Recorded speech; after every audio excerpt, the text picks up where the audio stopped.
وأخرت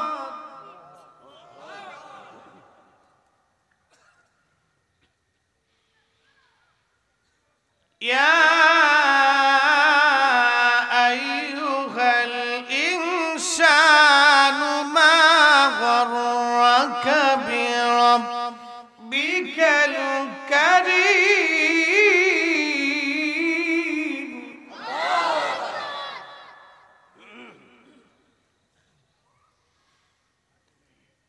في شان حبيبه ومحبوبه ومعشوقه مخبرا وآمرا إن الله وملائكته يصلون على النبي يا أيها الذين آمنوا صلوا عليه وسلموا تسليما اللهم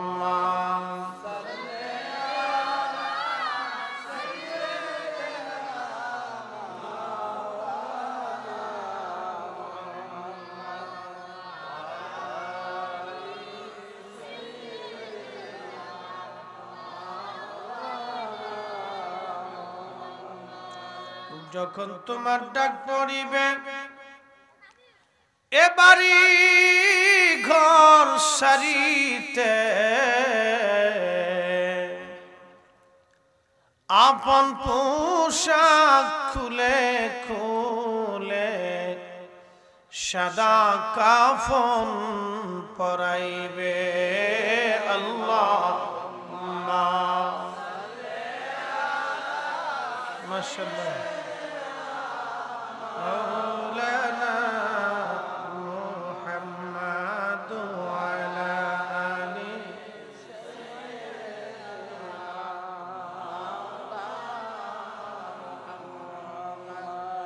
বাড়ি বাড়ি করো রে মন এবারে তো তোমার না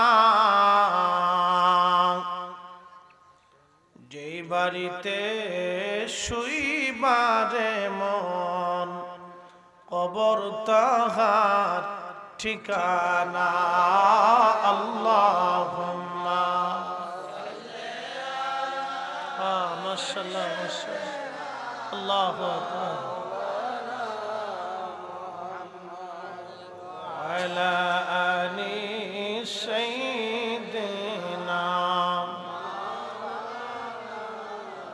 একটু জিকিরে জবান খুলে লা ইলাহা ইল্লাল্লাহ লা ইলাহা ইল্লাল্লাহ ও লা ইলাহা ইল্লাল্লাহ ও লা ইলাহা ইল্লাল্লাহ ও লা ইলাহা ইল্লাল্লাহ হাসবি রাব্বি জাল্লাল্লাহ ما في قلبي غير نور محمد بولي نور محمد بولي لا إله إلا الله لا إله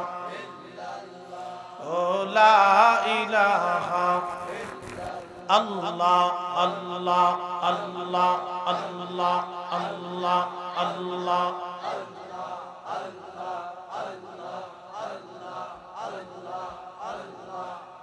বজবনরে ডুবলো বেলা দেখনা চাহিয়া আল্লাহ আল্লাহ পর পারের ডাক পড়িলে পর পারের ডাক পড়িলে পার হবি তুই কি লইয়া ওরে পার হবি তুই কি লইয়া ডুবলো বেলা দেখনা চাহিয়া আল্লাহ আল্লাহ আল্লাহ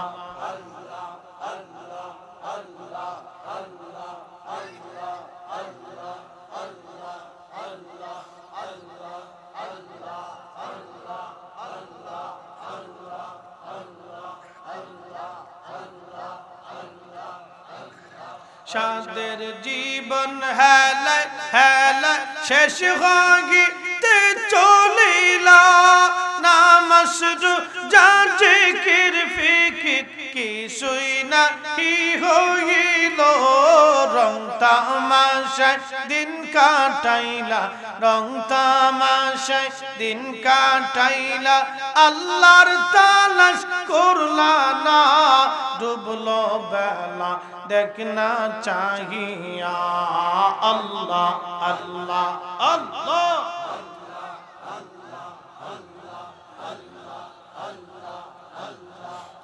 বজমনরে ডুবলো বেলা দেখনা চাহিয়া আল্লাহ আল্লাহ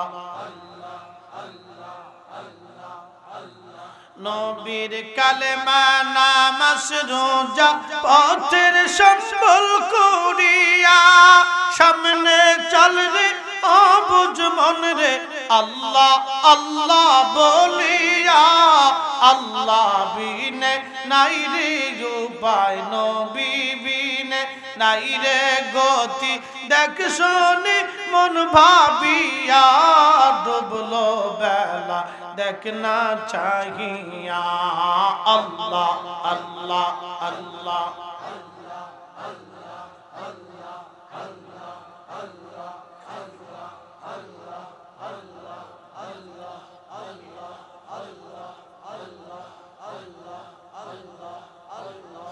লা ইলাহা ইল্লাল্লাহ মুহাম্মাদুর রাসূলুল্লাহ সাল্লাল্লাহু আলাইহি ওয়াসাল্লাম। পীর তরিকত রাহনুমায়ে শরীয়ত আলহাজ হযরত মাওলানা মরহুম মুন্সি নজমউদ্দিন রহমাতুল্লাহ আলাইহির 117তম বার্ষিক উরুস মাহফিলের সম্মানিত সদর সদর পীর তরিকত আলহাজ হযরত মাওলানা গোলাম গাউস আল কাদরি আশরাফি সাহেব মাদ্দাজিল্লাহুল আলী পীর সাহেব এনায়েতপুর দরবার শরীফ কুচুয়া। আজকের বিশেষ বক্তা আলহাজ মাওলানা সোহরাব হোসেন জালালি সাহেব মাদ্দাজিল্লাহুল আলী, সম্মানিত উলামায়ে আহলে সুন্নাত জনাব হযরত আলহাজ মাওলানা আব্দুল কুদ্দুস খান সাহেব মাদ্দাজিল্লাহুল আলী, জনাব কারি মোহাম্মদ নুর ইসলাম সাহেব, মাওলানা আবু ইউসুফ মুন্সি সাহেব, হাফিজ মোহাম্মদ আজহারুল ইসলাম সাহেব সহ সকল উলামায়ে আহলে সুন্নাত, সম্মানিত মুরব্বিন ইকরাম, কলিজার টুকরা যুবক ভাইরা, পর্দাশীল আমার সম্মানিত মা বোনেরা, মাইকের আওয়াজ যত দূর পর্যন্ত যাচ্ছে সকলের প্রতি আন্তরিক অভিনন্দন মোবারকবাদ।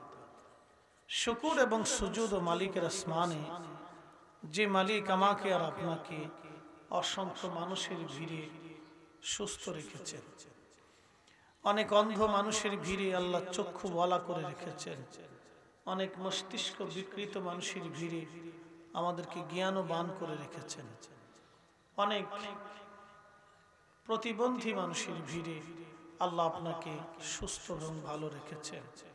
সেই জন্য রব্বে করিমের আসমানে আমরা একসাথে সবাই শুকরিয়া করে বলি আলহামদুলিল্লাহ।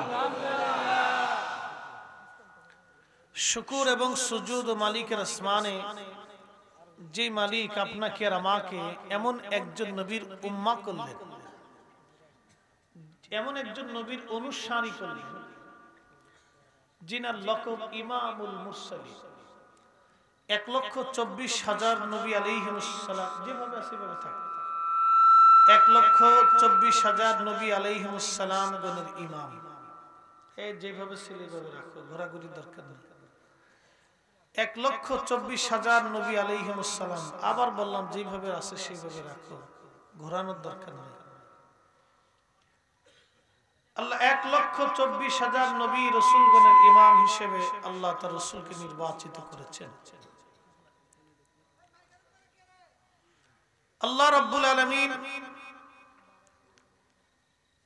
রাহমাতুল লিল আলামিন নবীর উম্মত হিসেবে আপনাকে আমাকে কবুল করেছেন। এমন একজন নবী যার আগে এবং পরে আল্লাহ কাউকে হাবিবুল্লাহ নির্বাচিত করেন। প্রিয় নবী একদিন মনক্ষুণ্ণ হয়ে বসে আছে। তা আল্লাহকে বললেন, রব আপনি আদমকে সফিউল্লাহ করলেন, মুসাকে কালিমুল্লাহ করলেন, ইব্রাহিমকে খলিলুল্লাহ করলেন, ঈসাকে রুহুল্লাহ করলেন, আমাকে কি দিয়েছেন? আল্লাহ ডেকে বললেন, হাবিব আপনাকে আমি হাবিবুল্লাহ বানিয়েছি। হাবিবুল্লাহ আগে কাউকে দেন নাই, আর কখনো দিবেন না। আল্লাহ সেই নবীর অনুসারী আপনাকে আমাকে করেছেন। খুশি না বেজার? শুকরিয়া করে একসাথে বলি আলহামদুলিল্লাহ। 117তম বার্ষিক উরুস শরীফ মাহফিল। 117 বছরে বহু মানুষ কবরে চলে গেছে। আহা, 117 বছর আগে যারা কবরে গেছে, অনেকের কবর নিশ্চিহ্ন হয়ে গেছে। কবরের ঠিকানাটাও আজকে নেই। বাঁশ বাগানের নিচে, আম বাগানের নিচে, গরুস্থানে কারো কবর নিশ্চিহ্ন হয়ে গেছে, ঠিকানা পর্যন্ত হারিয়ে গেছে। পরবর্তী প্রজন্ম নাতি এবং পুতিরা তাদের কবরকে হারিয়ে ফেলেছে। বহু আছে এরকম, কবরের ঠিকানাটাও পর্যন্ত হারিয়ে গেছে। কিন্তু মানুষ এই দুনিয়ার জন্য, এই জমিনের জন্য, এই মাটির জন্য মানুষ পারাপারি, কারাকারি, লাফালাফি, গুতাগুতি, ধাক্কাধাক্কি, গালাগালি, ফাসরাফাসরি করে। যেই মাটির নিচে আমাকে একদিন চলে যেতে হবে এবং মিসমার হতে হবে, মিশে যেতে হবে,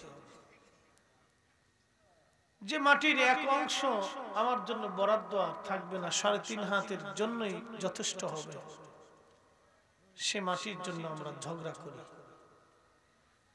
আর একজনের চোখের পানি ঝরাই, আর একজনের রক্ত চুষে খাই। মোহতারাম উপস্থিতি, মেহেশর একদিন কায়েব হবে, বিশ্বাস কি আছে আপনাদের? অবশ্যই হবে, এটাই সত্য। রব বলেন, মালিক ইয়াউমিদ্দিন, আমি বিচার দিনের মালিক। পৃথিবীর জজ কোর্ট, ম্যাজিস্ট্রেট কোর্ট, হাইকোর্ট আর সুপ্রিম কোর্টের আদালত থেকে আইনের বিভিন্ন ধারাতে তদবির আর বিভিন্ন কারণে আপনি মামলা থেকে মুক্ত হতে পারবেন। কিন্তু আপনি বলুন তো, রব্বে করিমের দরবারের আসামি যদি একবার হয়ে যায়, আল্লাহর মামলা থেকে পালিয়ে যাওয়ার, ফাঁকফোকর নিয়ে বের হওয়ার কোন সুযোগ আছে কি? কোন সুযোগ নেই। আল ইয়াউমা নাখতিমু আলা আফওয়াহিহিম ওয়া তুকাল্লিমুনা আইদিহিম ওয়া তাশহাদু আরজুলুহুম বিমা কানু ইয়াকসিবুন। সেই বিচারের দিনে আল্লাহ বলতেছেন, তোমার জবানকে আমি আল্লাহ মোহর মেরে দেব, তুমি স্টপ হয়ে যাবে। আমি আল্লাহর সামনে তোমাকে কালাম করার শক্তি দেব না, তুমি বাকরুদ্ধ থাকবে, কথা বলতে পারবে না, কিন্তু তোমার হাত তোমার বিরুদ্ধে কথা বলবে, তোমার পা তোমার বিরুদ্ধে কথা বলবে। তার মানে বোঝা গেল এই হাতটাও আমার আপন না, তার মানে বোঝা গেল এই পাটাও আমার আপন না, তার মানে বোঝা যাচ্ছে চোখও আমার আপন না। তাহলে কে আপন হবে? দুইটা জিনিস। আল্লাহ রাসূল তো আসেনি, কিন্তু দুইটা জিনিস আপনাকে নিয়ে যেতে হবে, একটা ঈমান আর একটা আমল। আল্লাহ বাস করে, والذين آمنوا وكانوا يتقون لهم البشرى في الحياة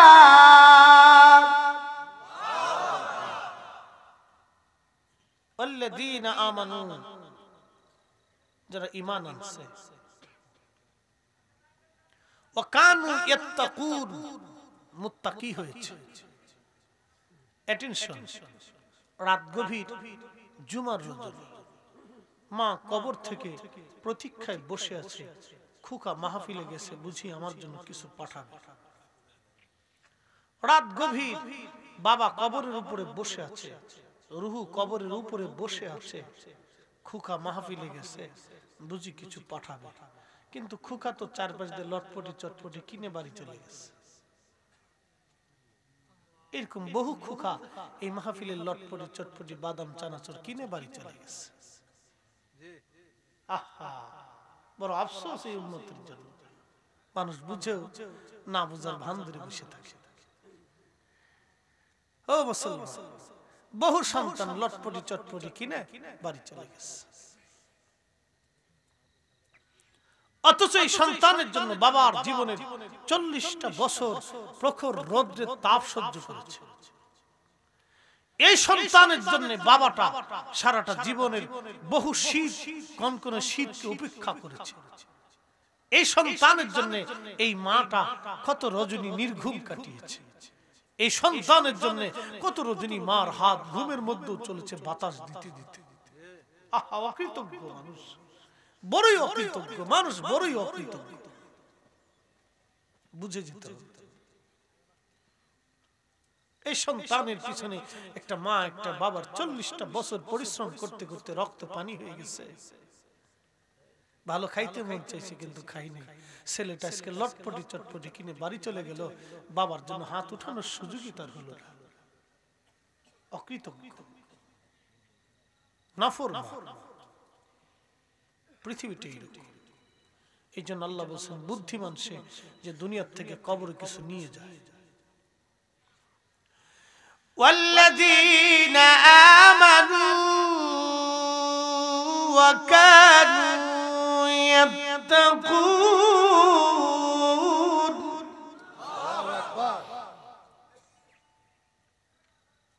বুদ্ধিমানী লোক যে ঈমান এবং ঈমানের পরে তাকওয়া অবলম্বন করছে।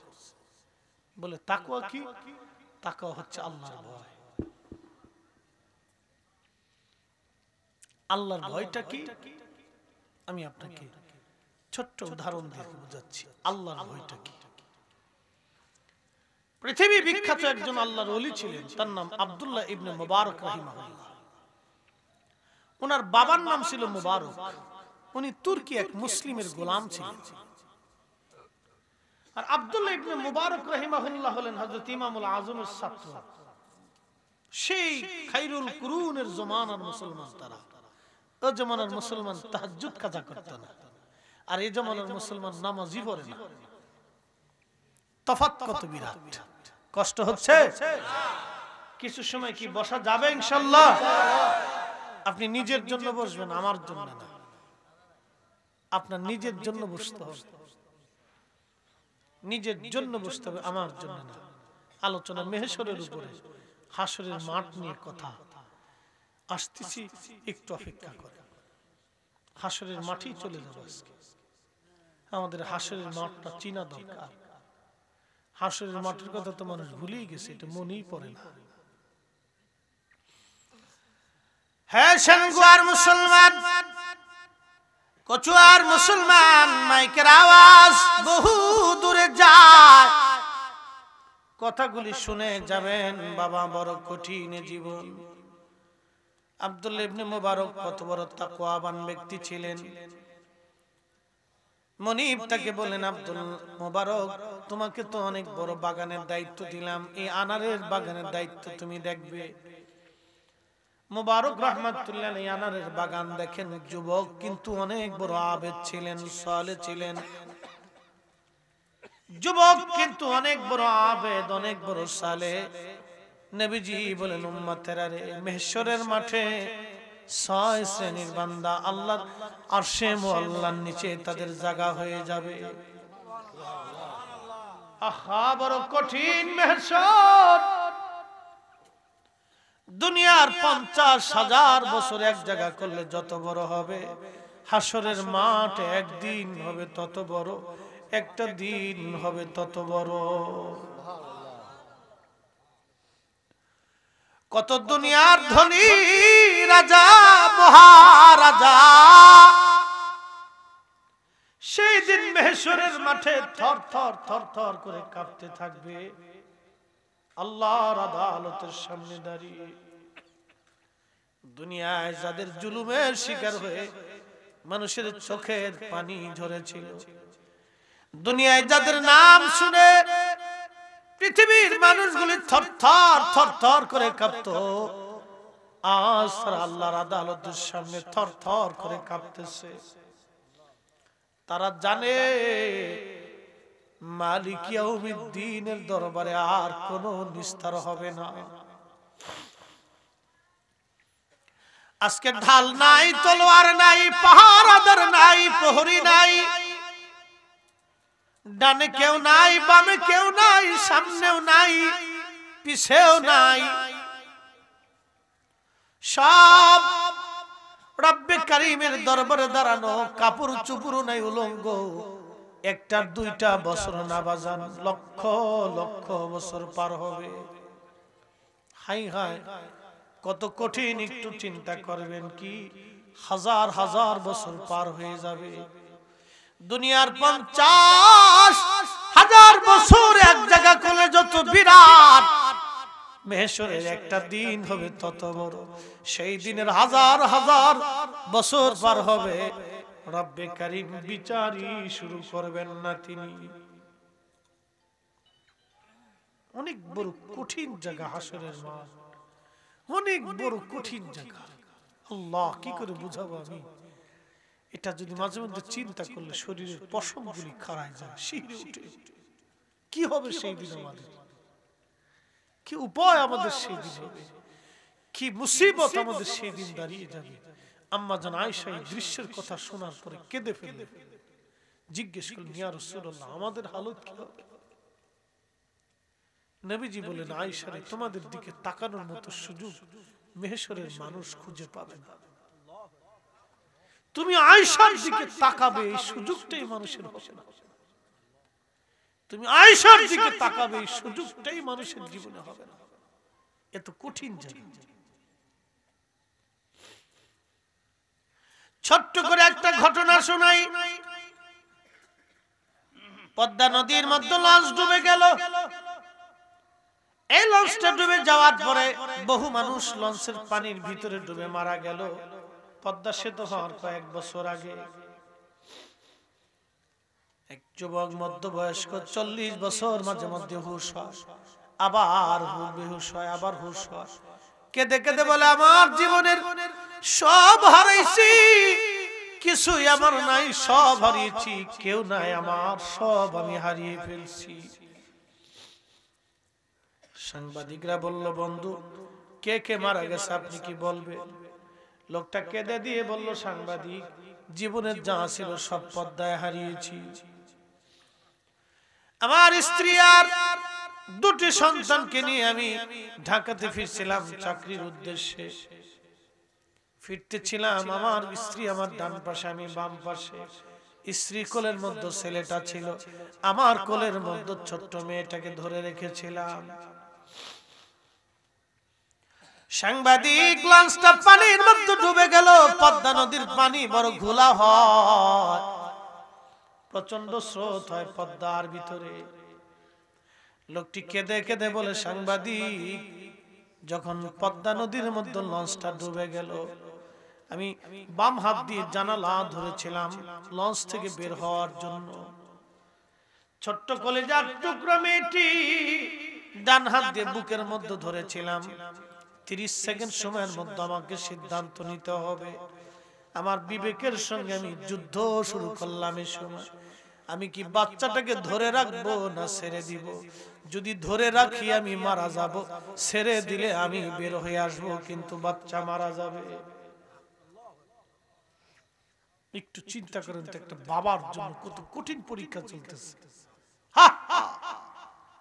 দুনিয়ার পদ্মা নদীর লঞ্চের ভিতরে একটা দৃশ্য আপনাকে শোনাচ্ছি, একবারে বাস্তবতা থেকে। এটা যদি এরকম হয় তো মেহসুরটা কত কঠিন হবে।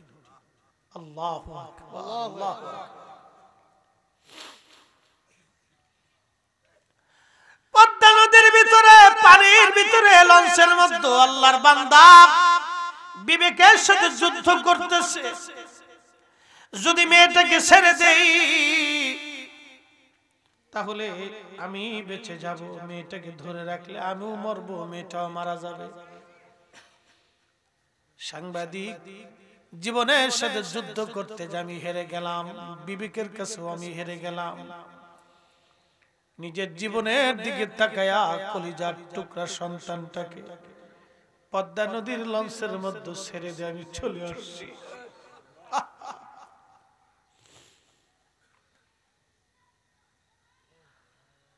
দুনিয়া কিছুই না, কিছুই না।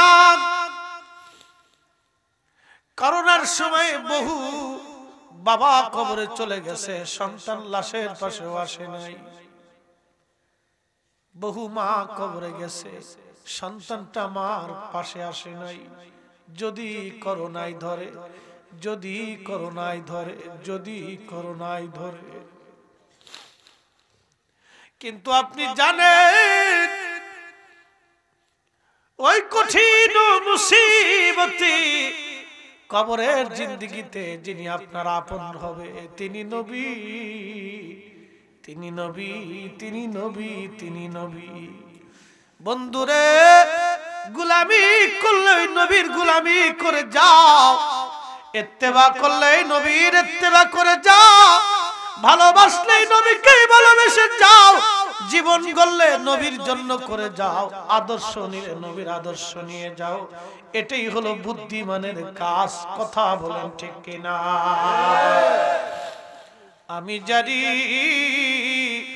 প্রেমে পাগল সে তো মদিনা, আমি জানি প্রেমে পাগল সে তো মদিনা। প্রেমানলে পুরে মরি, প্রেমানলে পুরে মরি, ওহে রব্বানা। আমি জানি প্রেমে পাগল সে তো মদিনা।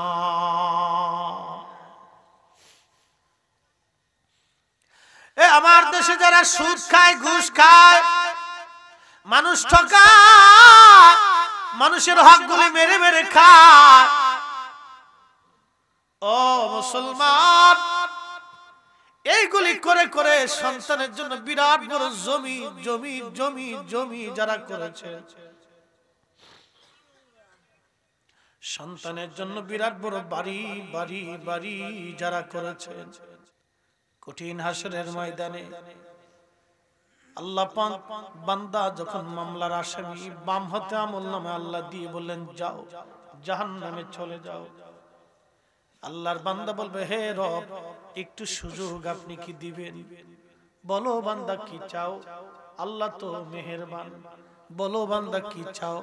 বলে আল্লাহ আমার একটা ছেলে আছে, আমার একটা মেয়ে আছে, আমার বিবি আছে, অনেক গুনাহ তো আমি করে ফেলছি, ওই সন্তানদের জন্য আমি গুনাহ করছিলাম, আল্লাহ ওদেরকে ডেকে আজকে কিছু গুনাহগুলি সন্তানকে দিয়ে দিতে চাই, যদি ওরা নিয়ে যায় তাহলে আমার কিছু গুনাহ কমে যাবে, আল্লাহ আল্লাহ আমার কি একটু সুযোগ দেন?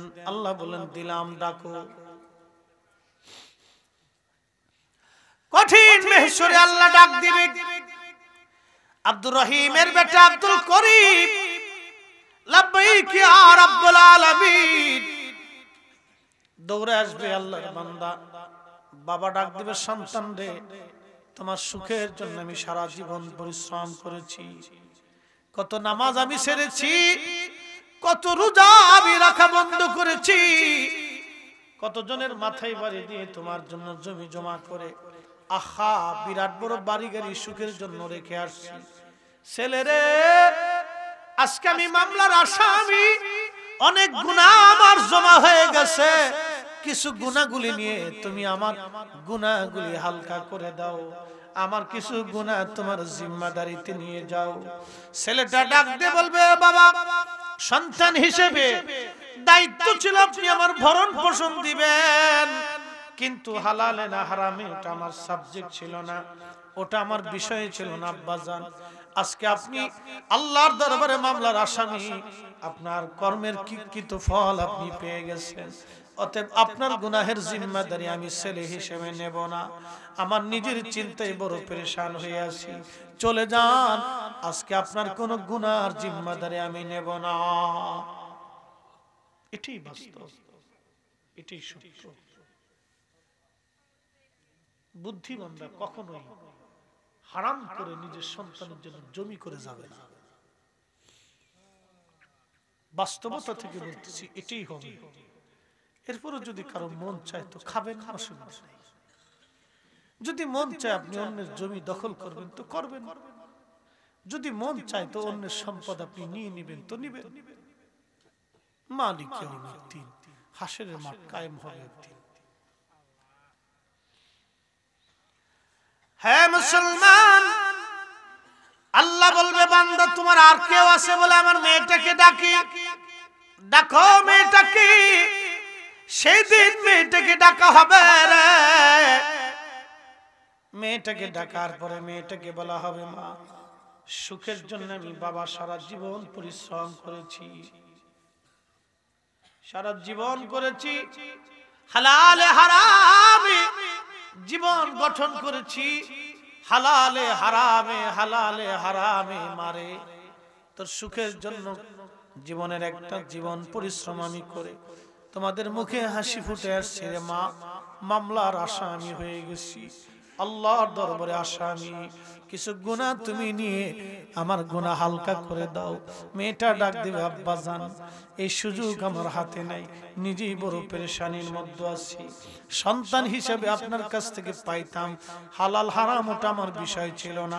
আপনার মামলা আপনি নিজে বুঝেন বাবা, আপনার মামলা নিয়ে পেরেশানি আমার মাথায় নেওয়ার সময় নাই। শেষ। আল্লাহ বলবে বান্দা তোমার আর কেউ আছে? বান্দা কেঁদে বলবে আল্লাহর একজন আছে। কে? আমার স্ত্রী, 40 বছর একসঙ্গে সংসার করেছিলাম। ডাকো। সেই দিন বিবি সাহেবকে ডাকা হবে। বিবি,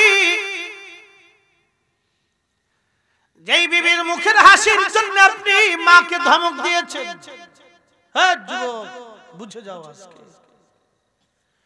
যেই বিবির কথা শুনে বাবাকে ধমক দিয়েছে, যেই বিবির কথা শুনে বাবা মা থেকে জুদা হয়ে আলাদা রান্না বান্না করে খাইছেন, আহা, সেই বিবি আপনার সামনে দাঁড়ায় যাবে। স্বামী চোখের পানি ছেড়ে দিয়ে বলবে বিবি, মামলার বড় আসামি হয়ে গেছি, কিছু গুনাহ তুমি জিম্মাদারি নিয়ে নাও। বিবি ডাক দিয়ে বলবে স্বামী রে, বিয়ে করার সময় সম্মানজনক ভরণ পোষণের কথা ছিল আপনার, আদায় করেছেন, হালাল হারাম দেখার বিষয় আমার না। আপনি খোদার দরবারের আসামি। স্বামী আমার, আজকে এই গুনার জিম্মাদারি আমি নিতে যাব না। আমি নিজের চিন্তায় বড় পেরেশান হয়ে আছি। আপনার নিজের চিন্তা আপনি নিজে করতে থাকেন, আমার সময় নাই। বাস্তবতা থেকে বলতেছি, এটাই হবে। আল্লাহ পাক তখন ডাক দিবেন, এ বান্দা, কোরআনে কি আমি তোমাকে বলি নাই? ইয়া আইয়ুহাল্লাযীনা আমানু লা তুলহিকুম আমওয়ালুকুম ওয়ালা আওলাদুকুম আন যিকরিল্লাহ।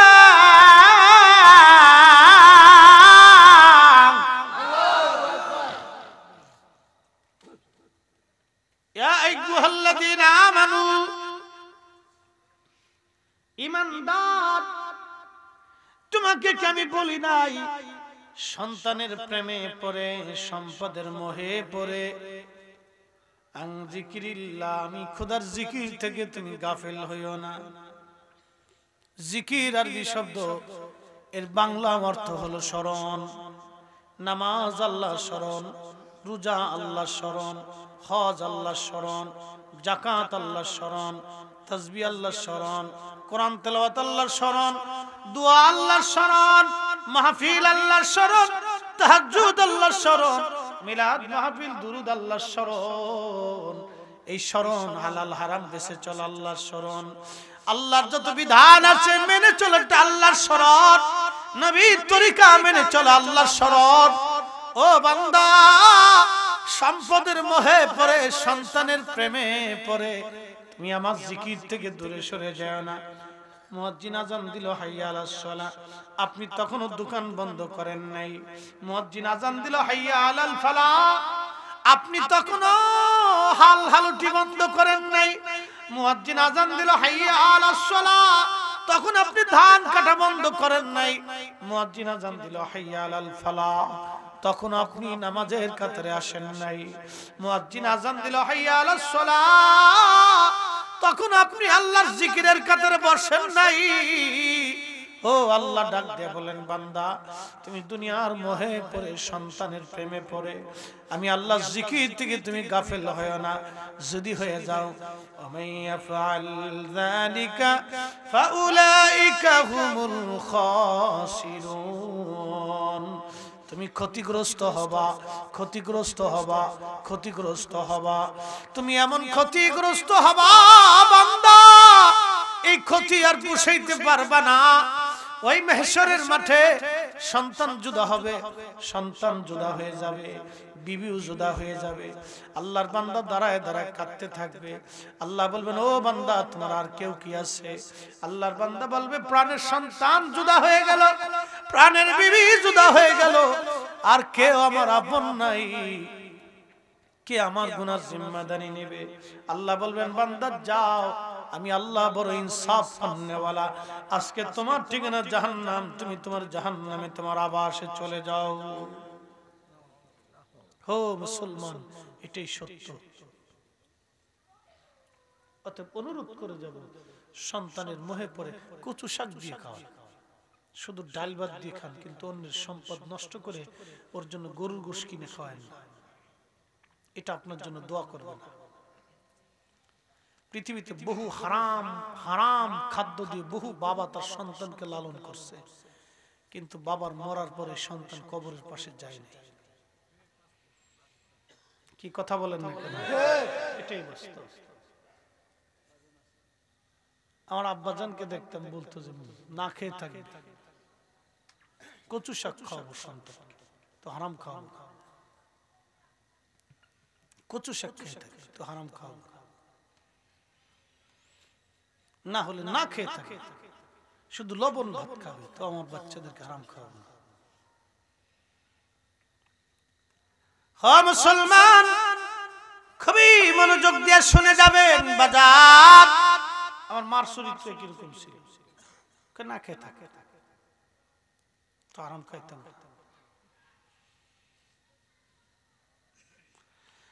মুসলমান, এখান থেকে আমাদের শিখে নেওয়াটা বড় জরুরি। বিরাট বড় এই মাহশরের মাঠ, হাই হাই কোটি কোটি কোটি মানুষ, সৃষ্টির প্রারম্ভ থেকে কিয়ামত পর্যন্ত মানব দানব জিন পরি ফেরেশতারা দাঁড়ায় যাবে আল্লাহর সামনে। একটু চিন্তা করবেন, কি সৃষ্টির মধ্যে কত ফেরেশতা আছে, হাসরের মাঠে আল্লাহর সামনে দাঁড়াবে। আদম শফিউল্লাহ থেকে কিয়ামত পর্যন্ত কোটি কোটি মানব জাতি আল্লাহর সামনে দাঁড়ায় যাবে, জিন জাতিরা আল্লাহর সামনে দাঁড়ায় যাবে। এইভাবে হাজার হাজার হাজার হাজার বছর ধরে চলতে থাকবে। আমার আল্লাহ মাহশরের মাঠ কায়েম হবে, কিন্তু বিচার আল্লাহ শুরু করবে না। ছোট্ট একটু ক্লিপস, মাত্র 5 মিনিট, একটু বুঝে যান। মাহশর থেকে আমার রাসূলকে একটু চিনে দিয়েছে, হাসরের মাঠ থেকে নবী চিনে দিয়েছে 5 মিনিট। লক্ষ দলিলের দরকার নেই, নবী চিনার জন্য এত দলিল লাগে? নবী চিনার জন্য হৃদয় লাগে। কথা বলেন ঠিক কিনা? বহু সাইকুল হাদিস নবী চিনে, বহু দিন মজুর নবী চিনে কেঁদে কেঁদে নবীর পাগল হয়ে মদিনাওয়ালার আশিক হয়ে আল্লাহ জান্নাত নিয়ে গেছে। আরে নবী চিনার জন্য উস্তুনে হান্নানার মতো কাঠ হইতে হয়, নবী চিনার জন্য উস্তুনে হান্নানা হইতে হয়, কাসওয়া উট হইতে হয়। নবী চিনতে হইলে মরা কাঠে নবী চিনে, উঠে নবী চিনে, কুত্তায় নবী চিনে, মানুষে নবী চিনে। তার মানে বুঝে গেল এটা কুত্তার মতো হইছে না। কি কথা কন না খায়, এটা কুত্তার মতো হইছে না। হা হা বুঝে যাও। দুনিয়ার 50,000 বছর এক জায়গা করলে যত বড়, মেহেশরের একটা দিন তত বড়। সেই দিনের হাজার হাজার হাজার হাজার বছর পার হয়ে গেল, আল্লাহ বিচার শুরু করেন। কাহার হয়ে আছে, শক্ত, খুব রাগান্বিত হচ্ছে। এত লক্ষ বছর পার হলো কিন্তু আল্লাহ রাগ কমাইতে পারতেছে না। সৃষ্টির সমস্ত মানব জাতি কেঁদে কেঁদে হয়রান হয়ে গেল। সূর্যটা মাথার উপরে থাকবে, আহা, এই সূর্যের তাপমাত্রা 200 কোটি ডিগ্রি সেলসিয়াস, 12,000 ডিগ্রি সেলসিয়াস তাপমাত্রা। এই লোহাটা গলে পানির মতো নরম হয়। এই সূর্যের তাপমাত্রা 200 কোটি ডিগ্রি। এই সূর্যটা মাথার একবারে সন্নিকটেই থাকে মেহেশরের মাঠে, কিন্তু মানুষ পুড়ে যাবে না। আল্লাহ পাক তাকে শাস্তি দিতে থাকবে, মরে যাবে না। সেদিন মৃত্যুকে হত্যা করা হবে। সেদিন থেকে আর কোন মানুষ মরবে না, মৃত্যু হত্যা হবে। মরণকে মরণ করা হবে, মরণের মরণ হয়ে যাবে। এ আর কোন মানুষ মরবে না। কিন্তু প্রচন্ড সূর্যের উত্তাপে হাজার হাজার বছর পার হতে মানুষ পেরেশান হয়ে যাবে, পাগলের মতো দিক বিদিক ছুটতে থাকবে, জিহ্বা বের হয়ে যাবে, ঘরমুক্ত হয়ে যাবে, মানুষ পাগলের মতো হয়ে যাবে, প্রলাপ বকতে থাকবে, আল্লাহ জাহান্নামে দিয়ে দাও, আর সহ্য হচ্ছে না। কঠিন অবস্থা হয়ে যাবে সেই দিন। আহা, হাজার হাজার বছর পার হয়ে যাবে। সমস্ত মানুষ কেঁদে কেঁদে আদম সফিউল্লাহর সামনে যে কাঁদতে থাকবে, বাবা আপনি তো আমাদের বাবা হন, আপনাকে আল্লাহ আদর করে জান্নাতে তৈরি করছে, আপনাকে আল্লাহ আদর করে জান্নাতে রেখেছে, আপনাকে আদর করে সফিউল্লাহ বানিয়েছে। ও বাবা, আল্লাহ পাকের আজকের রুদ্রতা কে নরম করবে? আপনি একটু আল্লাহর কাছে যান। আদম বলবে, তোমরা চলে যাও, আমি পেরেশান হয়ে আছি গুনাহের জন্য। বলতেছে আমার দ্বারা সম্ভব হবে না। আদমের কোনো গুনাহ নাই, নবীদের কোনো গুনাহ হয় না, এই মাসালা মনে রাখবে।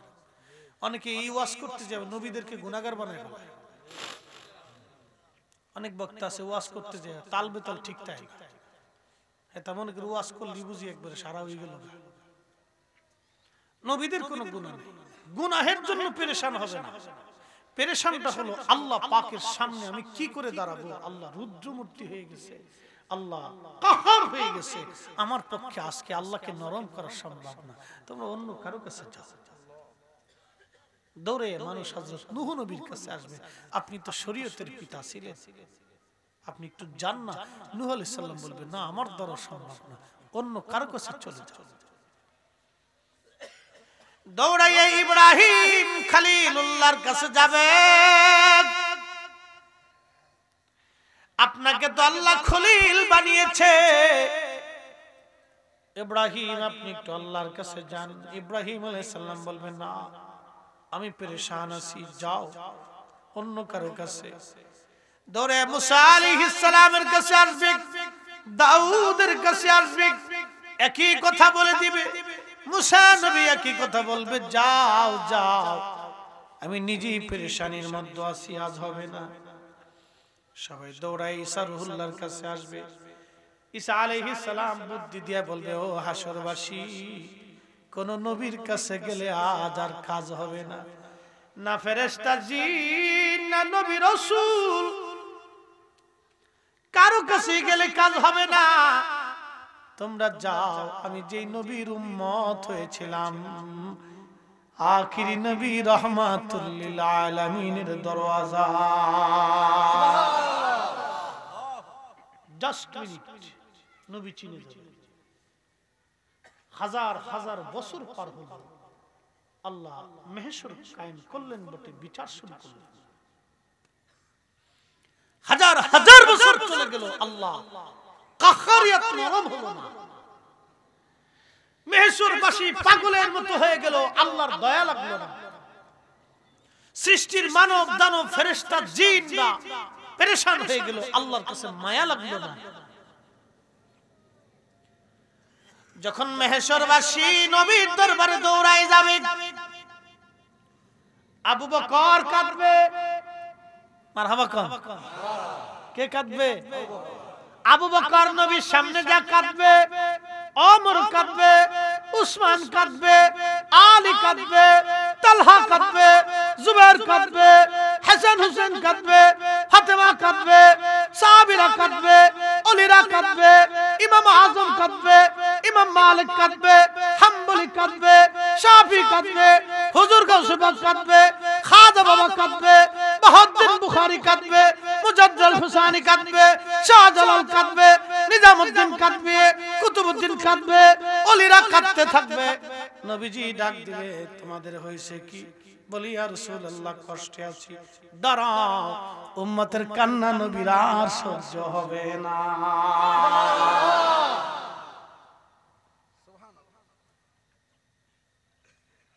আশিক উম্মতের কান্না দেখে নবীজি পেরেশান হয়ে যাবে আমার আবু বকর কাঁদতেছে ওমর কাঁদতেছে উসমান কাঁদতেছে দূরে চলে যাবে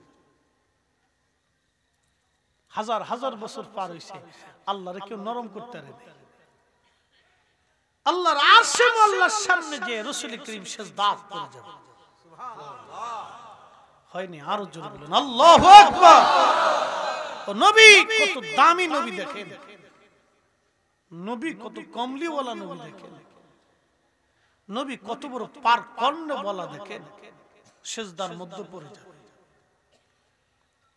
চোখের পানি ছেড়ে দিয়ে বলবে ইয়া রব হাবলি উম্মতি ডাক দিবে ইয়া রব হাবলি উম্মতি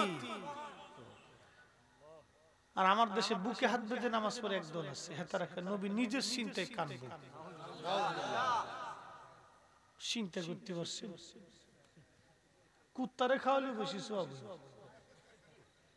কি কথা কন না কেন বেজার টেজার হয় না কুত্তারে খাওয়ালেও বেশি সওয়াব সি সি সি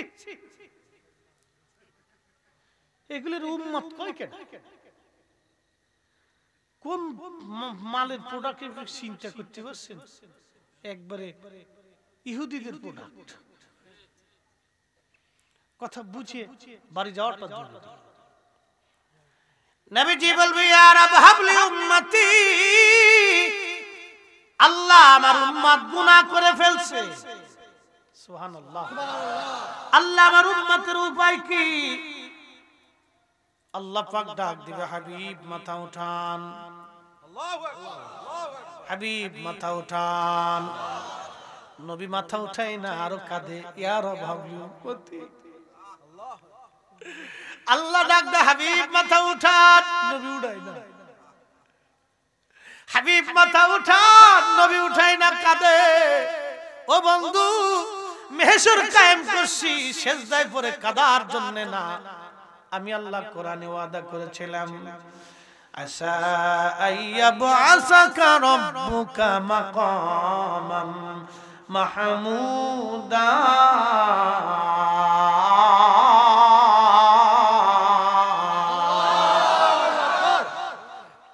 শ্রেষ্ঠ নবী দিলাম রে তরিয়ে নিতে রোজ হাসরে শ্রেষ্ঠ নবী দিলাম রে তরিয়ে নিতে রোজ হাসরে পথ না ভুলি তাই তো দিলে পথ না ভুলি তাই তো দিলে পাক কোরআনের বাণী খোদা তোমার মেহেরবানি খোদা তোমার মেহেরবানি সুন্দর ফল মিঠা নদীর পানি খোদা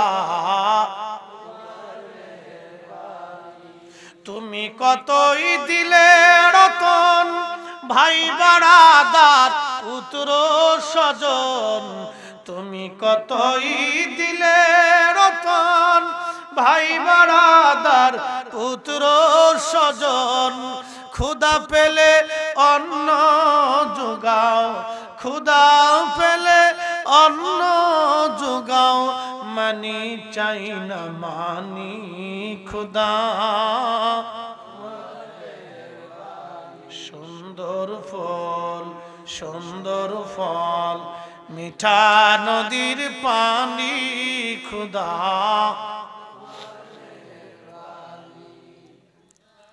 তোমার মেহেরবানি। শ্রেষ্ঠ নবী দিলাম রে তরিয়ে নিতে রোজহাসরে। মারহাবা কাজী নজরুল লিখছে। আল্লাহু আকবার। সাইকুল হাদিস না মাদ্রাসায় পড়ছে না ঠিক মতো, আন্ডার মেট্রিক পাস, ঠিক কি না?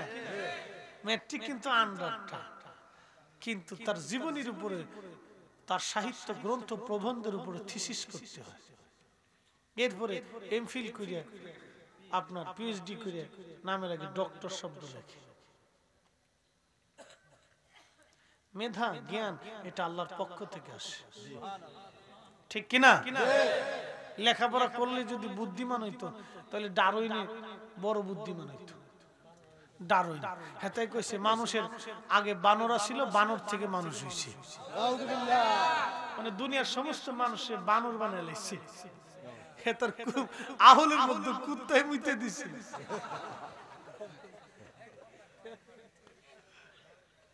কত বড় পাগল চিন্তা করে, পাগল। হ্যাঁ, মানুষে বানর বানাই ফেলছে। High high. আল্লাহ বলেন ইন্না খলাকনাকুম ইয়া আইয়ুহান নাস, হে মানব জাতি, ইন্না খলাকনাকুম মিন যাকারি ওয়া উনসা, আমি একজন মানুষ, একজন পুরুষ আর একজন নারী থেকে তোমাদেরকে সৃষ্টি করেছি। সুবহানাল্লাহ। আদম সফিউল্লাহ এবং আম্মা জান হাওয়া আলাইহিস সালাম থেকে তোমরা আমি আল্লাহ বানাইছি। এর থেকে বানর ছিল, পাগলের বাচ্চা। এটা আবার ওই বইয়ের ভিতরে ঢুকেছে আরো কিছু পাগল। কি কথা কর না কেন? ওই বানরের ফুল আর ঢুকেছে বইয়ের ভিতরে। বানরের ফুল আছে বাংলাদেশে, কিছু আছে পাগল ছাগল। এই শিক্ষা এর ভিতরে ঢুকছে, এর ভিতরে কিছু পাগল ছাগল আছে। তার মানে বোঝা গেল যে লেখাপড়া করলে আসলে মানুষ জ্ঞানী হয় না। কি কথা বলেন, ঠিক কিনা? লেখাপড়া করলে মানুষ জ্ঞানী হয় না। লেখাপড়া হলেও পাগল ছাগল দেশে আছে। হাবাজান মুসলমান, মেহশরের কঠিন মাঠে আল্লাহ রাব্বুল আলামিন তার হাবিবকে ডাক দিবে, হাবিব মাথা উঠান, উঠান। নবী উঠায় না। দেখেন হাজার হাজার বছর আল্লাহর কেউ রাজি করতে পারে নাই। নবীজি যখন সিজদায় পড়ে গেছে, আল্লাহ ডাক দেখে, হাবিব উঠান। আহা, এই হইছে না, আরো জোরে, আরো জোরে, আরো জোরে। এই নবীর দাম কত রে ভাই! এই নবীর ইজ্জতের সাদত ধরে এক শয়তান বুকে হাত বুঝে নামাজ পড়ে। হ্যাঁ, তাই মৌলবি ওয়াজ করে, নবীজি আমরার মতো মানুষ ছিল বোধহয় ভুল হইতো না। ওদের ওই ফুরই মাসালা নিয়ে আর ঝগড়া করতাম না, জীবনে বহুত করছি। ওদের আকীদার কথা বলতেছি। আপনি শুধু একটু চিন্তা করে কবরে যাবেন। বাপ, কবরে যাওয়া তো আজ অথবা কাল যেতেই হবে ভাই। আচ্ছা, আপনাদেরকে একটা প্রশ্ন করি, হাতের মধ্যে এমন কোন ইবাদত আছে যেটা দিয়ে আল্লাহকে বলবো জান্নাত দিয়ে দাও? কিচ্ছু নেই। শ্রোতা বক্তা কেউ নেই। আরে একটা কুকুর সারাদিন আল্লাহকে ডাকে, সেই ডাকটাও আমাদের নাই। একটা কুকুর আল্লাহর উপর যে তাওয়াক্কুল করে, সে তাওয়াক্কুল আমাদের নাই। এটাই বাস্তব। ওকে খাবার দেন আর না দেন, ও কিন্তু ভরসা করে আল্লাহর উপর।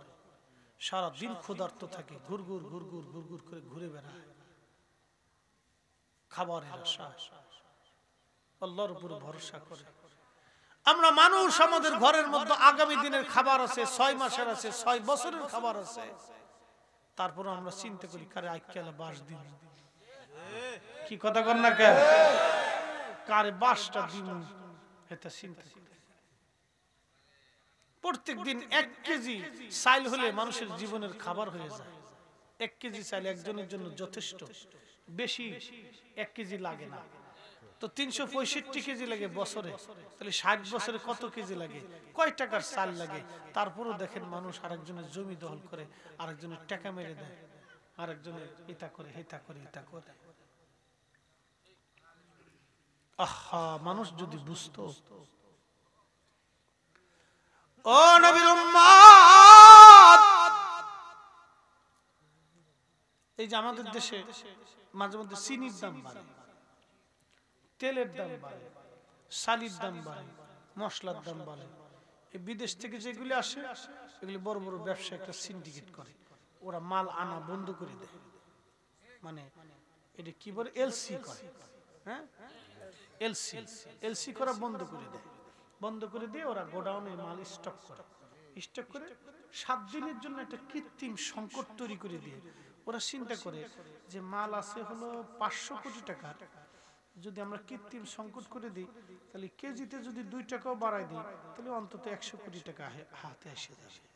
মনে করেন সারা বাংলাদেশের মানুষের পকেট থেকে 100 কোটি টাকা হাতায় নিয়ে চলে গেল। এর ভিতরে অনেক হাজি সাবু আছে, আছে না? ঢাকা শহরে পুরেন, ঢাকায় যে কত বড় আজি, উরে সর্বনাশ। ওর জুব্বা সাদা, ওর লুঙ্গি সাদা, ওর টুপি সাদা, ওর দাড়ি সাদা, ওর সব সাদা, মুজাটাও সাদা, জুতিটাও সাদা, তসবি সাদা, যায় নামাজের সাদা, ওর গাড়িও সাদা। ও ওই বংশাল গেলে যে ভাই করতেছে দেখা যায়, খুব ভালো ভালো আজি সাহেব আছে, বিরাট বড় বড় আজি সাহেব। কিন্তু জানেন উরে সর্বনাশ, শয়তান দেখলি আসে আর কই উরে সিটা।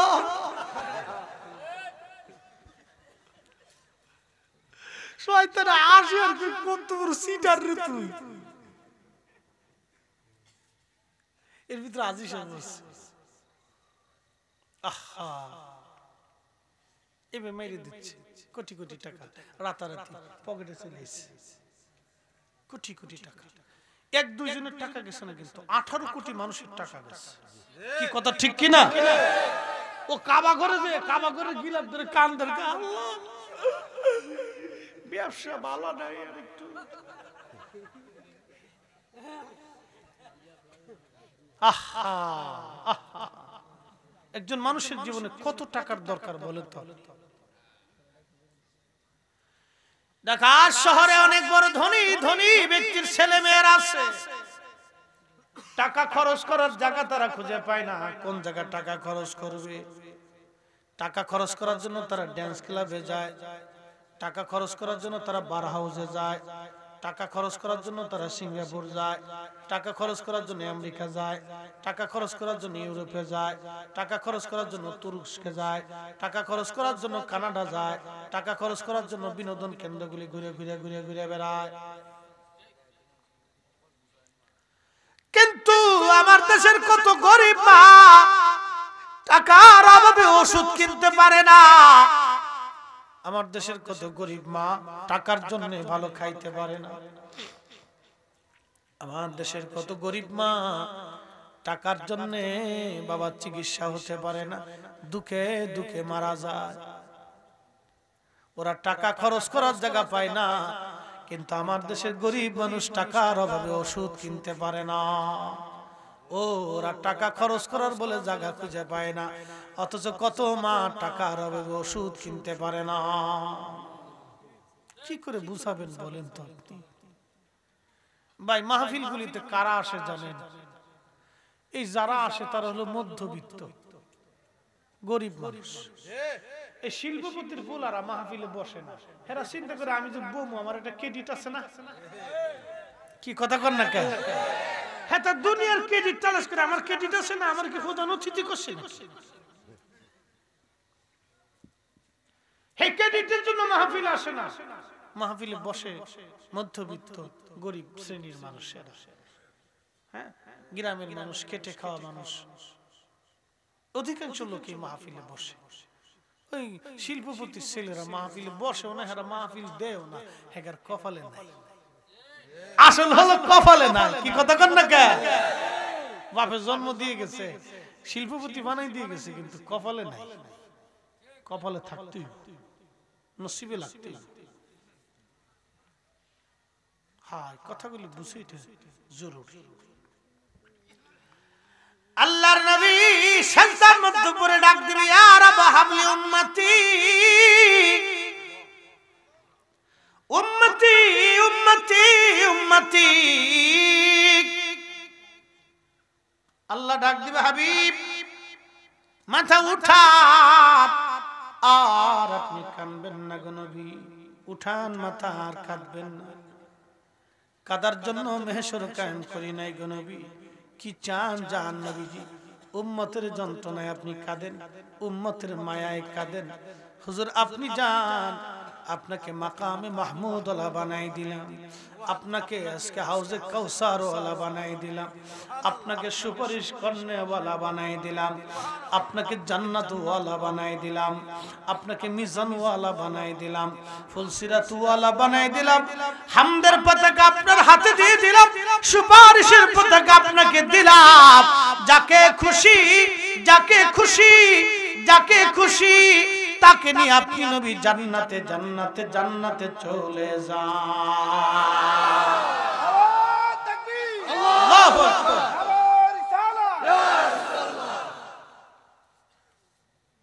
নবী লাগবে, নবী লাগবে।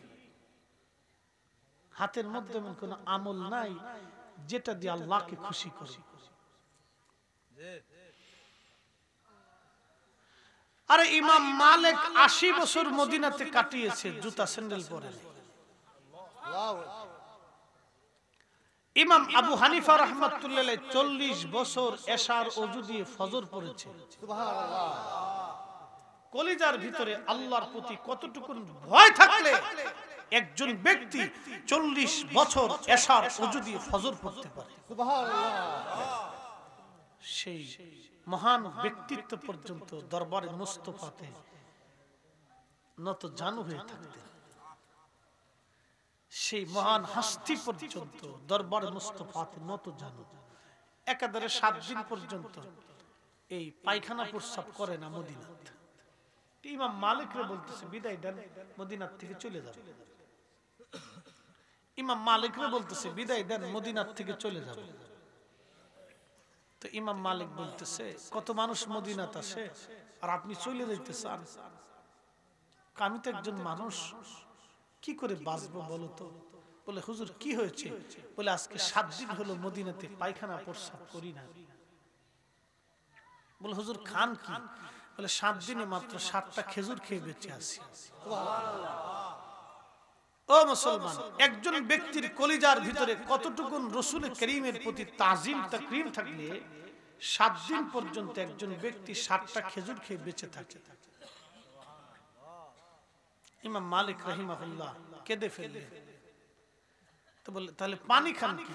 বলে পানিও খাই না, শুধু হাতের মধ্যে পানির আর্দ্রতা নিয়ে একটু মুখের মধ্যে চেটে চেটে কোন রকম কলিজা ঠান্ডা করছি। আজকে 7 দিন পর্যন্ত পানি খাইলে যদি পেশাবে ধরে, খাবার খাইলে বাথরুমে ধরে, আমি কি করে কোন জমিনে কোন মাটির মধ্যে বাথরুম করব যে মাটির ভিতরে আল্লাহ রাসূল ঘুমায় রইছে? সুবহানাল্লাহ। নবী তাজিমের জন্য এদের কাছে দলিল লাগে না, আমরা দেশের ভাইদের কাছে দলিলের দরকার হয়, খুব দলিল লাগবে, দলিল দিতেই হবে আপনাকে। তো মইরে দেখ ফেরেশতারা কবরের ভিতরে বাটাম চালান দিয়ে দলিল দিয়ে দিবে না, এছাড়া আর কি কইতাম? আচ্ছা আপনারা বলেন কাবাটা কার ঘর? তো আল্লাহর ঘরকে মাঝে মধ্যে যে আপনারা ধরে সুমা দেন, যারা হজে গেছেন, উমরায় গেছেন, চাকরিতে থাকছেন, কাবা ঘরে যারা যাওয়ার সুযোগ হয়েছে, অনেকে কাবা ঘরে ধরে একবারে সুমা টুমা দিয়ে কান্দে কেটে অস্থির, কাবা ঘর ধরে কাবা ঘরের পাথরে হাতটা দিয়ে চোখ মুখ মাখায় টাকায় একবারে অস্থির। আচ্ছা কারণটা কি? এটা তো পাথর, পাথরের ভিতরে আছে কি? কিচ্ছু নেই, কিন্তু কাবা এর সাথে সম্পর্ক আল্লাহ। কার সম্পর্ক? আল্লাহ। এই আল্লাহর সাথে সম্পর্ক হওয়ার জন্য এই ঘরের ইজ্জত এত বেশি হয়েছে, এত বেশি যে এই ঘরের দিকে কেউ বাঁকা নজরে তাকাইলেও আল্লাহ রাব্বুল আলামিন তার চোখ উঠাই দিচ্ছে। إن أول بيت وضع للناس للذي ببكة مباركا هدى للعالمين। الله أكبر। এই কাবা থেকে ওলির মর্যাদা বুঝাইতেছে, খুব মনোযোগ দিয়ে। إن أول بيت وضع للناس للذي ببكة আল্লাহ বলেন আমি প্রথম যে ঘর বানাইলাম এই ঘরের নাম বাক্কা, বাক্কা ঘর। বিশ্ববাসীর জন্য এই ঘরটা হেদায়েতের কেন্দ্র। মনোযোগ দিন, এই ঘর আল্লাহ বলেন বাক্কা, আগে নাম ছিল বাক্কা, এখন নাম মক্কা। এই বাক্কা ঘরে যিনি সর্বপ্রথম গিলাফ চড়াইছিলেন সেই গিলাফওয়ালা বাদশার নাম তুব্বা ওয়াল হুমায়রি, হুমায়রি বাদশা। এই হুমায়রি বংশের তুব্বা বাদশা প্রথম গিলাফ চড়িয়েছিলেন। সারা পৃথিবী সফর করে দেখার জন্য এই বাদশা তিনি তামাম দুনিয়া দেখার জন্য আসলেন। তামাম দুনিয়া দেখার জন্য যখন আসলেন এ বাদশা ঘুরতে ঘুরতে মক্কায় আসলেন। মক্কার বাসিন্দারা তো আহলান সাহলান দিল না। বাদশা তো কেউ যখন আহলান সাহলান দিল না, বাদশা উজিরকে ডাক দেয়, বলেন উজির রে, কেন এই বাসিন্দারা আমাকে আহলান সাহলান দিল না, কারণ কি? উজির ডেকে বললেন বাদশা আপনাকে আহলান সাহলান দেন এই জন্য এই ঘরের মানুষের দাম আল্লাহর দরবারে অনেক বেশি। শরফুল মাকিন ওয়া শরফুল মাকান, শরফুল মাকানে ওয়া শরফুল মাকিন। কিছু জায়গার কারণে মানুষের দাম বাড়ে, কিছু মানুষের কারণে জায়গার দাম বাড়ে, কিছু জায়গার কারণে মানুষের দাম বাড়ে। মক্কা ঘরের জন্য মক্কাবাসীর ইজ্জত বাড়ছে, মদিনার কারণে মদিনার ইজ্জত বাড়ছে, মদিনার মানুষের ইজ্জত বাড়ছে। আর আমার নবীর কারণে মদিনার ইজ্জত বেড়েছে। মদিনার জন্য নবীর ইজ্জত কিন্তু বাড়ে নাই, নবীর কারণে মদিনার দাম বাড়ছে। কথা বলেন ঠিক না বেঠে? আমাদের দেশে একদল আছে না এইভাবে পড়ে আমিন, একটা চিৎকার দিচ্ছে। আচ্ছা ওরা আবার ওয়াজ করে যে তোমরা জোরে জোরে জিকির করো, আল্লাহ কি বধির নাকি? আল্লাহ কি কানে শুনে না যে তোমরা জোরে জোরে জিকির করো? ওরা কিন্তু আস্তে আস্তে জিকির করার জন্য ফতোয়া দেয়। ওরা আবার নামাজের ভিতরে আমিন জোরে চিল্লেন দেয়। তো জিজ্ঞেস করবেন আরে বেটা, তো এই সময় জিকির করলে আল্লাহরে বধির করিস, এই সময় বধিরের মাসালা নিয়ে আসিস, তো তোরা নামাজের সময় আমিন জোরে করে চিল্লেন দিস, আল্লাহ কি শুনে না? বুঝতে পারছেন? আজাজিল কারে কয় দিক্কিন। আচ্ছা খুব মনোযোগ দিন, এদের ফতোয়া কি জানেন? এদের দুশমনী রাসূলের সাথে। এদের ফতোয়া হলো আল্লাহ রাসূলের রওজা মোবারক জিয়ারতের নিয়ত করা বেদাত। হাদিস দেয় যে তোমরা তিন মসজিদ ব্যতীত অন্য কোন মসজিদে সোয়াবের নিয়ত করে যাবে না। ওরা মসজিদের হাদিসে কবরে লাগাই দিচ্ছে। বুঝতে পারছেন কত বড় ডাকাত দেখেন। আচ্ছা ওরা বলতেছে যে মসজিদে হারামে 1 রাকাত নামাজ পড়লে 1 লক্ষ রাকাতের সওয়াব, মসজিদে নববীতে 1 রাকাত নামাজ পড়লে 50,000 রাকাতের সওয়াব, মসজিদে আকসাতে 1 রাকাত নামাজ পড়লে 25,000 রাকাতের সওয়াব। হ্যাঁ হাদিস কর্তৃক এটা স্বীকৃত সওয়াব আছে, সত্য। এই জন্য ওরা বলতেছে আপনারা মসজিদে হারামে নামাজের নিয়তে যাবেন, মসজিদে নববীতে নামাজের নিয়তে যাবেন, কিন্তু নবীর রওজা জিয়ারতের নিয়ত করলে বেদাত হবে। দেখেন কি সুন্দর করে আপনারা বুঝাই দিছে। আর আমার দেশে কিছু বলদা মুসল্লি আছে, এই মুসল্লিদের বিবেকের মধ্যে কুত্তায় মুইতে দিচ্ছে। কি কথা খারাপ কইছি? বেজার টেজার হইল না। রাসূলের ইজ্জতের বেলায় কাউকে ছাড় দেওয়া যাবে না, ও বাপ হলেও সিনার টাইম। তো খুব মনোযোগ দিয়ে, যুক্তি খুব সুন্দর কিন্তু গলদ আছে। আচ্ছা এবার আপনাদেরকে বুঝাই, আমাদের তো সওয়াব দরকার, হেগার সওয়াব দরকার, খুব সওয়াব আল্লাহ দেখেন না, খালি মাঝে মধ্যে খালি সওয়াব পায় 33 কোটি 35 কোটি 57 কোটি 100 কোটি সওয়াব, খালি ঢুকলেই সওয়াব, ওরে সওয়াব। অ্যাটেনশন, বিরাট বড় সওয়াব আল্লাহ আপনাকে সওয়াব দেখালো। কাবাতে 1 রাকাত নামাজ পড়লে 1 লক্ষ রাকাত। হ্যাঁ সত্য, এটা হাদিস সঠিক। 1 রাকাত পড়লে 1 লক্ষ রাকাতের সওয়াব। আলহামদুলিল্লাহ, ভালো কথা। এখন আপনাদেরকে একটা প্রশ্ন করি, এই এলাকাতে 2টা মাহফিল, এই মাহফিল একটা আর ওই পাশের গ্রামে আরেকটা ধরে। এখন এই কমিটি ঘোষণা দিল আপনারা এইখানে মাহফিলে আসলে 1000 টাকা দিব, আর ওই কমিটিওয়ালা ঘোষণা দিল ওইখানে গেলে 500 টাকা দিব, জন প্রতি 500 টাকা করে পাবে। আচ্ছা লোক বেশি কোন জায়গা হবে? এই জায়গা বেশি হবে। কথা ঠিক কিনা? পাগলও লাভ বুঝে।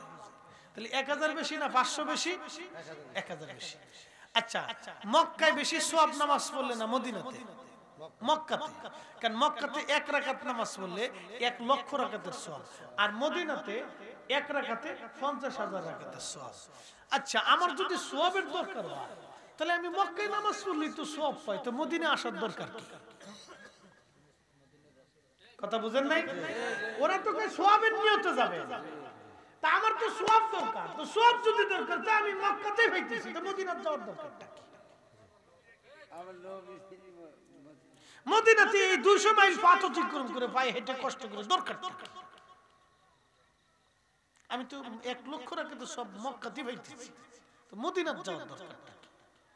আসলে মূলত মদিনাতে মানুষ সওয়াবের জন্য যায় না, মদিনাতে যায় আমার নবীর সাথে দেখা করার জন্য।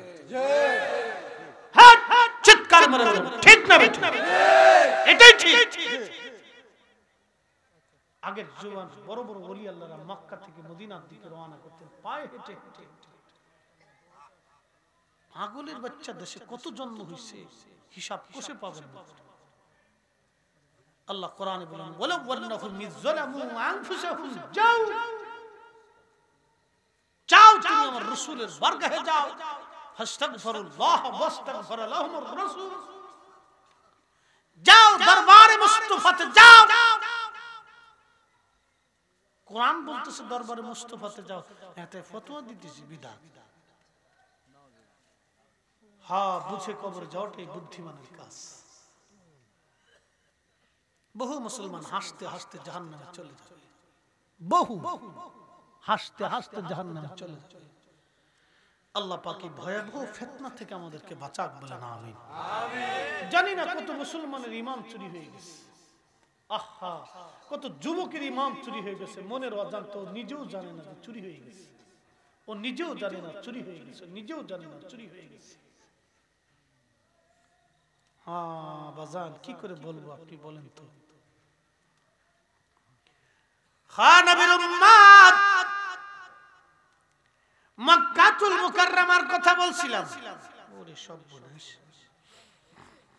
না ঘরের দিকে চাইতেছি, সাওয়াটা তো দরকার, কালকে জুমার দিন না, আমার তো জুমা পড়াইতে হবে। অনেক বড় মসজিদ না, 4-5 হাজার মুসল্লি, তো মুসল্লিরা চাইয়ে থাকে যে হুজুর প্রত্যেক জুমাতে একটু ওয়াজ করবেন।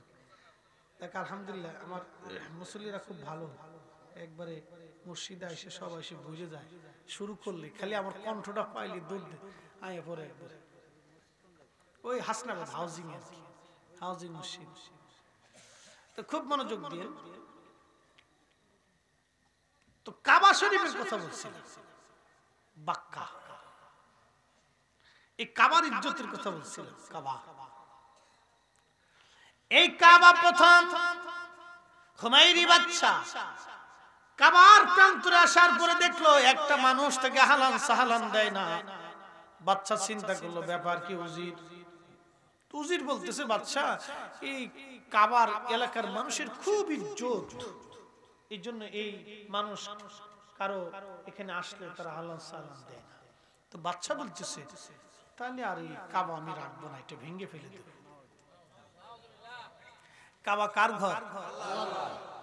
তো কাবা যখন ভাঙবে তখন ইজ্জতটা কার হাতে, কার ইজ্জতের চাদর ধরছে? আল্লাহর ইজ্জতের চাদর ধরছে।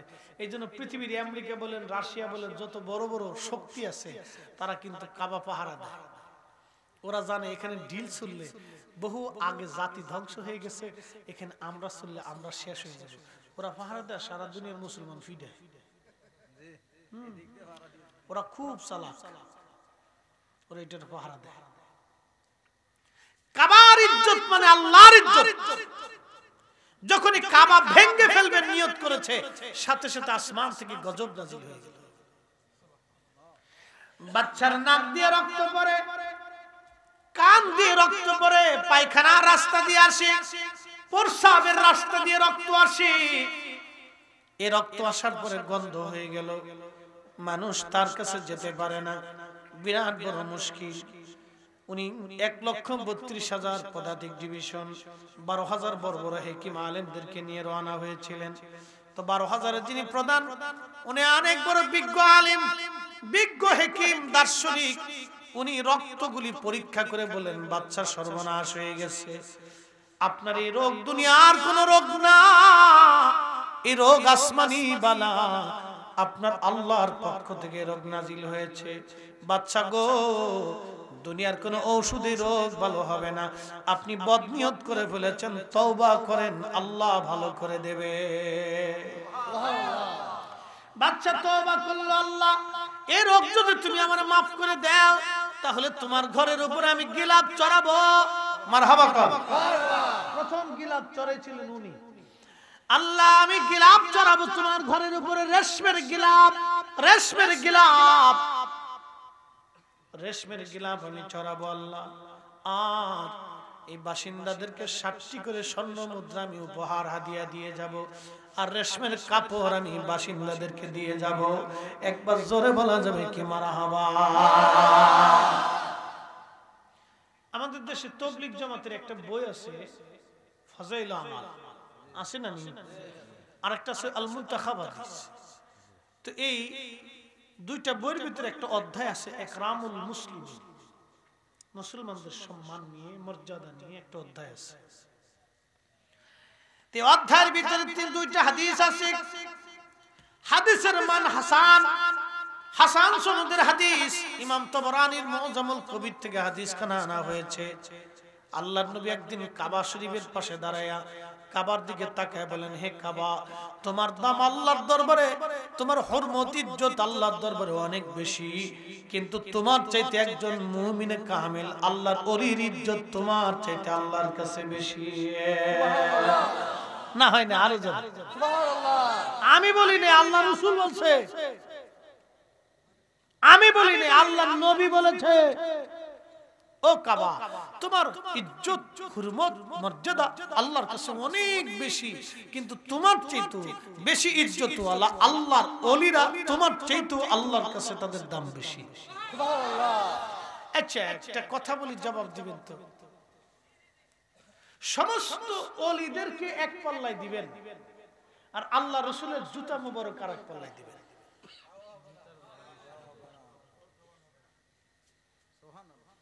সুবহানাল্লাহ। বাড়ি যাইয়া সমস্ত ওলিদেরকে এক পাল্লায় দিবেন, আর আল্লাহর রাসূলকে, রাসূলের জুতা মুবারককে আরেক পাল্লায় দিবেন। সুবহানাল্লাহ। সমান হবে? হবে। রাসূলের ইজ্জত কত, নবীর ইজ্জত কত বড়, এখান থেকে বুঝে যাওয়াটা জরুরি, বুঝে যাওয়াটা জরুরি। এই জন্য মেহেশরের মাঠে কারো প্রতি আল্লাহর দয়া লাগলো না। যখন আল্লাহর নবী সিজদাত পড়ে গেলেন, আল্লাহর অনেক বড় দয়া লেগে গেল। ডাক দেখে, হুজুর উঠেন, উঠেন, উঠেন, আর সিজদাত থাকবেন না। সিজদার জন্য মেহেশর কায়েম করিনি, আপনার জন্য, কাদার জন্য করিনি। যাকে খুশি তাকে নিয়ে জান্নাতে চলে যান, জান্নাতে চলে যান। একসাথে বলা যাবে আল্লাহু আকবার। ও নবীকে ইজ্জত করার জন্য দলিল লাগে? আর ইজ্জত ওয়ালাকে ইজ্জত করার জন্য দলিল লাগে না? দলিলের প্রয়োজন নেই। কিসের দলিল? নবী নিজেই দলিল, নবী নিজেই দলিল। দলিল তো নবী নিজেই, আবার দলিল কি লাগবে? আল্লাহ পাক আপনাকে আমাকে বোঝার তৌফিক দিক বলেন আমিন। পৃথিবী থেকে একদিন আমরা সবাই কবরে চলে যাব বাপ, শূন্য হাতেই চলে যেতে হবে, খালি হাতেই যেতে হবে। জিন্দেগি তোর যাইরে ফাঁকি দিয়া রে সোনার আদম, জিন্দেগি তোর যায় ফাঁকি দিয়া। ও আদম রে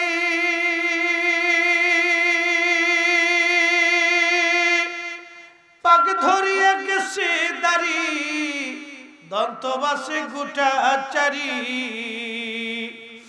সমন জারি গিয়াছে করিয়ারে সোনার আদম, জিন্দেগি তোর যায় ফাঁকি দিয়া।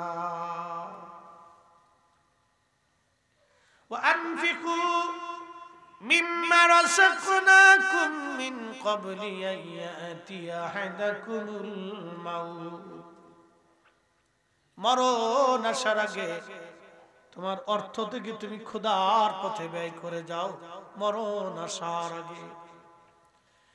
2 কেজি ধান ছিটাইলে 25 মণ ধান পাওয়া যায়।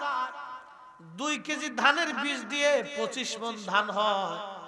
যে আল্লাহ 2 কেজি ধানের বিনিময়ে 25 কেজি ধান দিতে পারে, আল্লাহর পথে 1 টাকা খরচ করলে 70 গুণ আমার আল্লাহ বাড়ায়। কথা বলেন ঠিক কিনা? 1 টাকা খরচ করলে 70 গুণ বাড়ায়। একটা লোক উঠবেন না, এই টাকার কথাগুলি লোক পালায়। বুঝলাম না কিছু। আমি কি টাকা পকেট থেকে নিয়ে যাচ্ছি? না, ভয় নেই বাপ, বসে থাকাটা আপনার জন্য সহযোগিতা। আমি টাকা আপনার কাছে চাচ্ছি না, আপনি না দিলে আমার করার কিছু নেই। আর আপনি দিলে সেটা আপনার লাভ, আপনি আমার লাভে দিবেন না, আপনার নিজের লাভে দিবেন। 1 টাকা দিলে 70 গুণ পাবেন। অবশ্যই 2 কেজি ধানে 25 কেজি 25 মণ ধান হয়। তো 2 কেজি ধানে যে আল্লাহ 25 মণ ধান দিতে পারে, 1 টাকা সে আল্লাহ 70 গুণ আপনাকে বাড়াইতে পারে। আল্লাহ দেয় রিজিক আমার হাতে না। বাংলাদেশ পার্লামেন্টে কোনো রিজিক বরাদ্দ হয় না, রিজিক আসমানে বরাদ্দ হয়, আসমানে বরাদ্দ হয়, আসমানে বরাদ্দ হয়। কোটি কোটি টাকার মালিক কিন্তু গরু গোশত দিয়ে ভাত খাইতে পারে না। কোটি কোটি টাকার মালিক ভালো খাবার খাইতে পারে না, ওদের কচু শাকি খায়।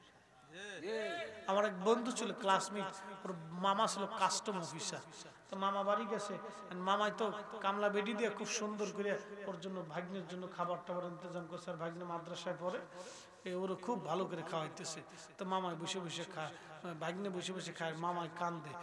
ভাগ্নের জিগে মামা কান্দো কেড়ে, কাঁদি দেখিস তোর লোকে কত খাবার ইন্তজাম করছে, আমি খাইতে পারি না। বলে কে কি সে ডাক্তার এটি নিষেধ করে হেতা হেতা হেতা হেতা।